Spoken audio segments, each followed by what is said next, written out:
სულხან-საბა ორბელიანისა და ინგოროყვას ქუჩებზე არსებული შენობების რეაბილიტაცია, რომლის ბიუჯეტით 120 მილიონი ლარია უკვე დაიწყო. მერის ინფორმაციით, ტერიტორიაზე საერთო ჯამში 21 შენობა ნაგებობის რეაბილიტაცია, რესტავრაცია განხორციელდება და პარალელურად ორივე ქუჩაზე გამოიცვლება კომუნიკაციები. რავადაში აპირებს დედაქალაქის მთავრობა თბილისში ისტორიული შენობების რეაბილიტაციას და ასევე რა შეთანხმება შედგა ადგილობრივ მცხოვრებლებთან და როგორ გაზრდის უძრავი ქონების ღირებულებას უკვე განახლებული არეალი. ანუკა ჯოხაძე არ ყვავდა თემის დეტალებს ახალ შეფასების პირდაპირ ეთერში გვერდება. ანუკა, მოგესალმები და გისმენ.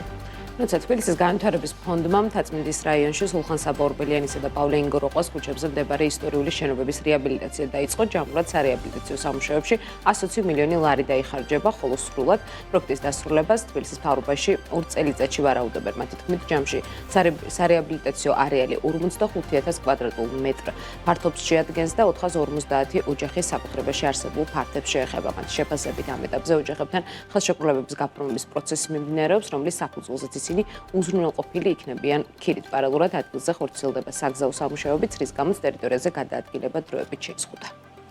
პირველი რაც კეთდება, ეს არის მიწის ქვემოთ არსებული ინფრასტრუქტურის მოწესრიგება, რომელიც არის უმძიმეს მდგომარეობაში და არსებულ შენობა ნაგებობებს უქმნის საფრთხეს.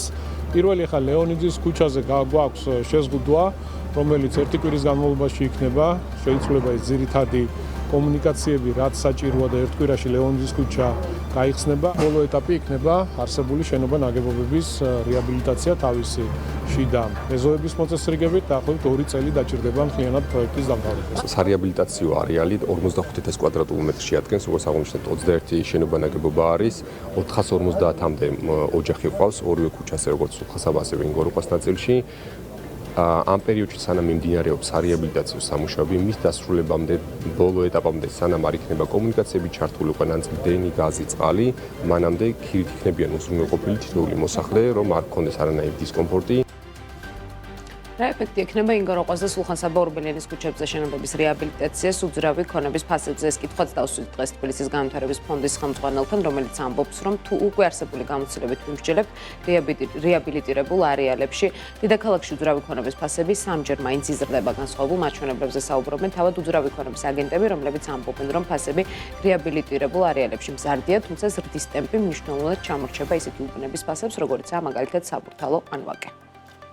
ჩვენ რეაბილიტაციის დასრულების შემდგომ დაახლოებით 3ჯერ უფრო ძვირი ხდება ხოლმე აღნიშნულ ტერიტორიებზე, სადაც რეაბილიტაციას ვახორციელებთ. ამის არაერთი მაგალითი გვაქვს გუდიაშვილის მოედანი, ორბელიანი, აღმაშენებელი და ასე შემდეგ, იმიტომ რომ ღირებულებით ნაწილი, რომელიც არის ავარიული შენობა, შესაძლებელია, რომელიც გარდაიქმნება თანამედროვე სტანდარტების გამაგრებული კონსტრუქციული შენობა ნაგებობა დარეაბილიტირებული და არა მარტო შენობა ნაგებობა, არამედ მთლიანად უბანი ხდება რესტავრაცია რეაბილიტირებული. როდესაც გაუმჯობესდება ინფრასტრუქტურა, არქიტექტურული იერსახე და შენობების ტექნიკური მდგომარეობაც, ეს რასაკვირველია ზრდის ფასს და ჩვენ გვინახავს არც ისე ვთქვათ ჩორწარსულში გაორმაგებული ფასებიც, თუმცა ეს არის მაქსიმალური ლიმიტი ჩემი მოლოდინიდან, ჩემი აზრით, ვინაიდან არსებულ სიტუაციაშიც ფასები თუნდაც ძველ ავარიულ უძრავქონებაზე საკმაოდ მაღალი არის. ტენდენცია აჩვენებს, რომ ბევრად უფრო გაზრდილია ფასები, თქვათ იგივე საბურთალოზე, სადაც